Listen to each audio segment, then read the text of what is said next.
ஹரே கிருஷ்ணா. தெய்வ திரு ஆச பக்திவேதாந்த சுவாமி ஸ்ரீல பிரபுபாதர் விரிவான பொருள் உரைகளுடன் அழிய ஸ்ரீமத் பாகவதம் காண்டம் 3 பகுதி 1 பராமரிப்பு அத்தியாயம் 3 பகவானின் லீலைகள் 23 மற்றும் 24 பதங்கள். 23 பதம். தைவாதீனேஷு காமேஷு தைவாதீன ஸ்வயம்புமான் கோ விஸ்ரம்பேத யோகேன யோகேஸ்வரம் அனுபிரத. மொழிபெயர்ப்பு. ஒவ்வொரு ஜீவராசியும் ஒரு தெய்வீகமான சக்தியால் ஆளப்படுகிறான். இதனால் அவனது புலன் நுகர்வும் கூட அத்தெய்வீக சக்தியின் கட்டுப்பாட்டின் கீழ்தான் உள்ளது. எனவே பக்தி தொண்டின் மூலம் பகவானின் ஒரு பக்தராக மாறியிருப்பவரைத் தவிர வேறு யாராலும் பகவான் ஸ்ரீ கிருஷ்ணரின் உன்னதமான புலன் செயல்களில் நம்பிக்கை வைக்க முடியாது. பொருளுரை. பகவத்கீதை குறிப்பிடுவது போல் பகவானின் உன்னதமான பிறப்பையும் செயல்களையும் ஒருவரால் புரிந்து கொள்ள முடியாது. அதே உண்மை இங்கு உறுதி செய்யப்படுகிறது.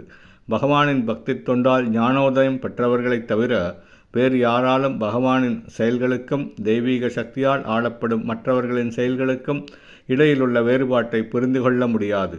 பௌதிக பிரபஞ்சத்தில் உள்ள மிருகங்கள், மனிதர்கள் மற்றும் தேவர்கள் ஆகிய அனைவரின் புலனின்பமும் பிரகிருதி அல்லது தெய்வீ மாயா எனப்படும் தெய்வீக சக்தியால் ஆளப்படுகின்றன. புலனின்பத்தை சுதந்திரமாக அடையக்கூடியவர்கள் ஒருவரும் இல்லை. இந்த ஜட உலகிலுள்ள ஒவ்வொருவரும் புலனின்பத்தை தேடி அலைகின்றனர்.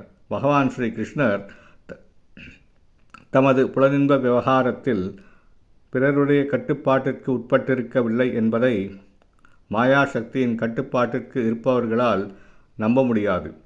அவரது புலன்கள் உன்னதமானவை என்பதையும் அவர்கள் புரிந்து கொள்ள முடியாது.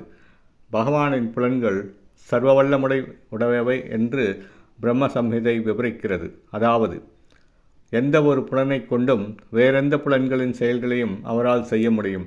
பகவானால் அவரது செவிப்புலனால் சாப்பிட முடியும் என்பதையும் பார்வையினால் பாலுறவு செயலை நிறைவேற்ற முடியும். பந்தப்பட்ட வாழ்விலுள்ள ஜீவராசியால் இத்தகைய புலன் செயல்களை கற்பனை செய்தும் பார்க்க முடியாது. ஆனால் பக்தி யோகத்தில் ஈடுபடுவதன் மூலம் பகவானும் அவரது செயல்களும் எப்பொழுதும் உன்னதமான வகைகள் என்பதை அவனால் அறிய முடியும். கீதையில் பகவான் கூறுவதைப் போல் பக்தியா மாம் அபிஜானாதி யாவான் ஜஸ்சாஸ்மி தத்வத. பகவானின் தூய பக்தனல்லாத ஒருவனால் அவரது செயல்களை சிறிதும் புரிந்து கொள்ள முடியாது. 24 பதம். புரியாம் கதாசித் கிரீடத்பிர் யது போஜ குமாரகை கோபிதாமுனைய ஷேபுர் பகவன் மத கோபிதா. மொழிபெயர்ப்பு. ஒரு சமயம் துவாரகாபுரியில் யாதவ மற்றும் போஜ வம்சத்து அரசகுமாரர்களின் விளையாட்டான செயல்களால் கோபமூட்டப்பட்ட முனிவர்கள் பகவானின் திருவுள்ள குறிப்புப்படி அவர்களை சபித்தனர். பொருளுரை. யது மற்றும் போஜ வம்சங்கள் அரசகுமாரர்களாக தோன்றியிருந்த பகவானின் சகாக்கள் சாதாரண ஜீவராசிகள் அல்ல. எந்த ஒரு சாதுவுக்கோ அல்லது முனிவருக்கோ அவர்கள் குற்றம் புரிவது சாத்தியமில்லை. அதைப்போலவே புனிதமான யது போஜ வம்சங்களில் பிறந்த இளவரசர்களின் விளையாட்டான செயல்களால் கோபவசப்பட்டு அவர்களை சபிப்பதும் பகவானின் தூய பக்தர்களான முனிவர்களால் செய்ய முடியாத காரியமாகும். அரசகுமாரர்களை முனிவர்கள் சபித்தது பகவானின் மற்றொரு உன்னத லீலையாகும்.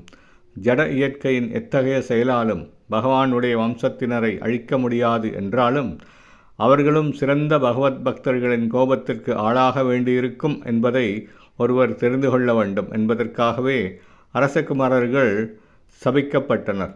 எனவே ஒருவர் பகவத் பக்தர்களின் பாதங்களில் குற்றம் புரிந்துவிடாதபடி மிகவும் கவனத்துடன் நடந்து கொள்ள வேண்டும்.